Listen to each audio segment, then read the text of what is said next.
హైదరాబాద్లోని LB Nagar police స్టేషన్లో తీవ్ర విషాదకర సంఘటన చోటు చేసుకుంది.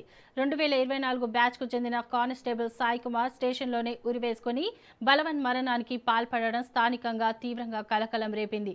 అయితే సాయి కుమార్ మృతి చెందిన విషయాన్ని తమకు ముందస్తు సమాచారం ఇవ్వకుండానే మృతదేహాన్ని హుటాహుటిన ఆసుపత్రికి తరలించడంపై కుటుంబ సభ్యులు తీవ్రంగా ఆగ్రహం వ్యక్తం చేశారు.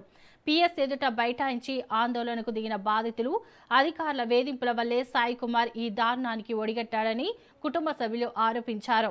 మృతుని సెల్ ఫోన్ను వెంటనే తమకు అప్పగించాలని డిమాండ్ చేశారు. బిఎన్ రెడ్డి నగర్లోని ఓ ప్రైవేట్ హాస్టల్లో ఉంటూ విధులకు హాజరవుతున్న సాయి కుమార్ గడిచిన కొన్ని రోజులుగా విధుల్లో విపరీతమైన వర్క్ ప్రెజర్ ఉందని తోటి రూమ్మేట్స్తో చెప్పినట్లు స్నేహితులు తెలిపారు. ఈ ఘటనపై కేసు నమోదు చేసుకున్న ఉన్నతాధికారులు అన్ని కోణాల్లో సమగ్ర విచారణ జరుపుతున్నట్లు వెల్లడించారు.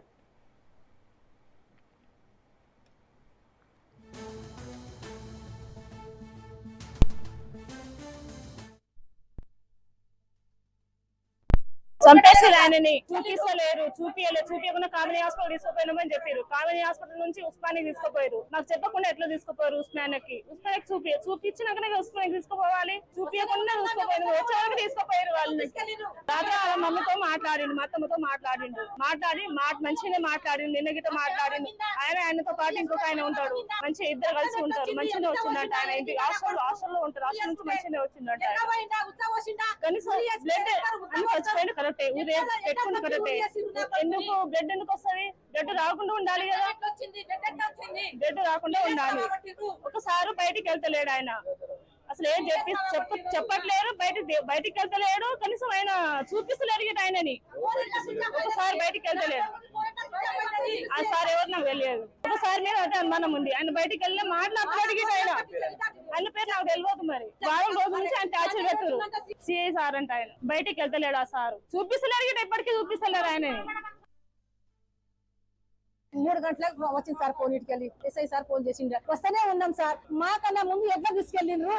మేము రాకన్నా ముందు ఎట్లా తీసుకోపోయి నా కొడుకుని నా బోర్డు చూపెట్టాలి కదా సార్. నా కొడుకుని చూడాలి కదా సార్. వస్తేనే ఉన్నాం కదా సార్. 4 గంటలకి వచ్చినాం సార్. మేము మా ముందు ఎట్లా తీసుకోపోయిర్రు? హాస్పిటల్ వేసి ఫోన్ చేసింది సార్. ఏం చెప్పలేదు సార్. ఇక ఏం కాదమ్మా, సాయికి హాస్పిటల్ వేసినాము అని చెప్పిండు. ఇక ఊరిని వేసిర్రు. రక్తం ఎట్లా వెళ్ళింది సార్? ఊరిని ఎట్లా పెట్టిర్రు? ఎందుకు తాడు కూడా కోసిరు కదా సార్. గోళ ఉంది కదా సార్, దాన్ని కూడా కోసిరు. రక్తం వచ్చింది.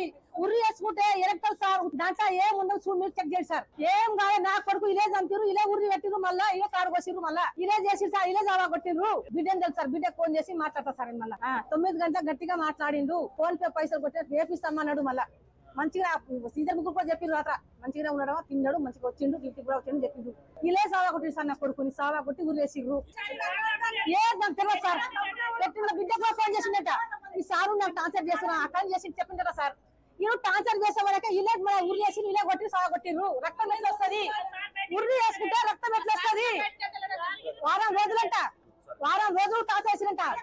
ఎందుకని టార్చర్ చేసిర్రు? నా కొడుకు పెళ్లి చేసుకుంటా, నా కొడుకు చిన్న ఏది సార్. పెట్టకని టార్చర్ చేసిర్రు. ఎందుకని సావా కొట్టి ఉరి వేసిర్రు?